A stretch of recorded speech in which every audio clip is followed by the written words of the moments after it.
கிறிஸ்துவுக்குள் மிகவும் பிரியமானவர்களே, தேவ வல்லமையை விரும்பாதவர்கள் யாருமே இல்லை. ஏன் பெயர் கிறிஸ்தவர்கள் கூட விரும்புவார்கள். வல்லமையை பெற்றுக்கொள்ள விரும்புபவர்கள் தங்கள் மேல் இருக்கும் பரிசுத்த ஆவியானவருக்கு எல்லாவற்றிலையும் தங்களை முழுவதுமாக விட்டு கொடுத்து கிறிஸ்துவுக்கு சாட்சியாக இருக்க வேண்டியது மிகவும் அவசியமானது.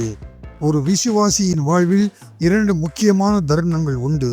ஒன்று, பரிசுத்த ஆவியானவரின் அபிஷேகத்தை பெற்றுக்கொள்வது மற்றும் கிறிஸ்துவுக்கு எப்போதும் சாட்சியாய் இருப்பதுதான்.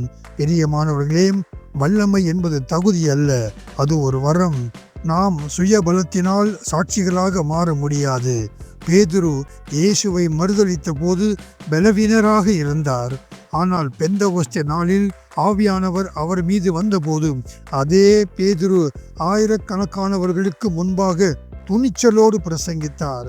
ஆவியானவர் உங்களில் வரும்போது உங்கள் பலவீனம் வல்லமையாக மாறுகிறது என்பதை மறவாதீர்கள்.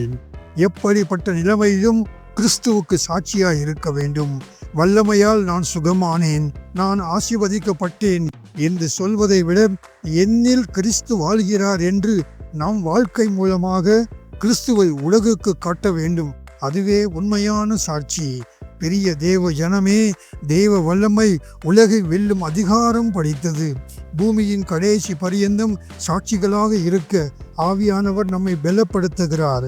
பயம், கவலை மற்றும் உலகத்தின் எதிர்ப்புகளை சந்திக்க தேவையான வல்லமையை ஆவியானவர் மூலமே கிடைக்கிறது என்பது நிதர்சனமான உண்மை. பரிசுத்த ஆவியானவர் உங்கள் மீது வரும்போது நீங்கள் ஒரு சாதாரண மனிதராக இருக்க மாட்டீர்கள். நீங்கள் தேவனுடைய வல்லமையை தாங்கிய கருவியாக மாறுவீர்கள். ஆம் பிரியமானவர்களே, பயந்து மறுதலித்த பேதுருதான் மேல் வீட்டறையில் பரிசுத்த ஆவியானவரால் நிரப்பப்பட்டு ஆயிரக்கணக்கானவர்களின் மத்தியில் நீங்களே அவரை சிலுவையில் அறைந்தீர்கள் என்று தைரியமாக பிரசங்கித்தான். பரிசுத்த தேவ ஜனமே, ஆவியானவர் தந்த வல்லமையினால் கிறிஸ்து எங்களுக்குள் இருக்கிறார் என்று பறைசாற்றுங்கள். கர்த்தர் உங்களை இன்னும் அதிகமாய் ஆசீர்வதித்து தம்முடைய சாட்சிகளாய் விளங்க செய்வாராக. இந்த செய்தியை மற்றவர்களுக்கும் பகிருங்கள். கர்த்தர் தாமே உங்கள் ஒவ்வொருவரையும் அபரிமிதமாக ஆசீர்வதிப்பாராக. ஆமென்.